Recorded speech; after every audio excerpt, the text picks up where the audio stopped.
Except for a slightly difficult to parse participle, Mark 120 is pretty straightforward. Kai euthus ekalisin autus. Kai offentis ton patera auton zebedion ento ploio meta ton misthoton op elthon opisso autu. And immediately, and I've talked in the past about sometimes euthus does not necessarily mean immediately. It can mean it's the next thing, but certainly in this context, it means immediately. He called them. Now, what's unusual about this word? Well, the root, right, is kale, and then you got the augment and the aorist, right?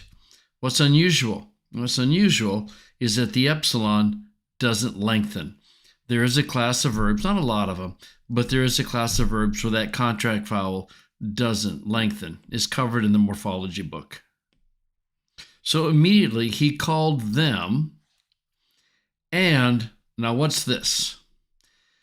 In these kinds of situations, what's important is that you don't tell me what you don't know, tell me what you do know. Well, off is going to be part of the verb. What else do you know? Well, there's a new tau, so you know it's an aorist active participle. It is a nominative plural masculine, and there's a vowel here.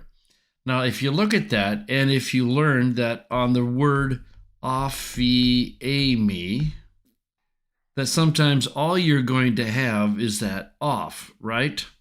Well, that's all you need to know that offentis is an aorist active participle, nominative plural masculine. So don't start with what you don't know, start with what you do know. And leaving the father of them, their father, Zebedee, so Zebedee's in apposition to patera. Where did he leave him? In the boat. With whom? With the hired help. Now we get to the actual verb. Third plural from op erchomai, eris, right? They followed after him. So to break this down in phrasing, and immediately he called out to them, and I'm not going to put that on a separate line. It could be, but it doesn't have to be. Leaving their father Zebedee, where did they leave him? They left him in the boat. With whom? With the hired help. Then you get to the verb here. They followed after him. So you have two basic sentences here, right? That he called out to them and they followed after him. So probably you're just going to want to move all these over. They followed after him. Where did they leave him? I guess we could indent that one to make that clear. They left him in the boat and they left him with the hired help. They followed him, followed after him.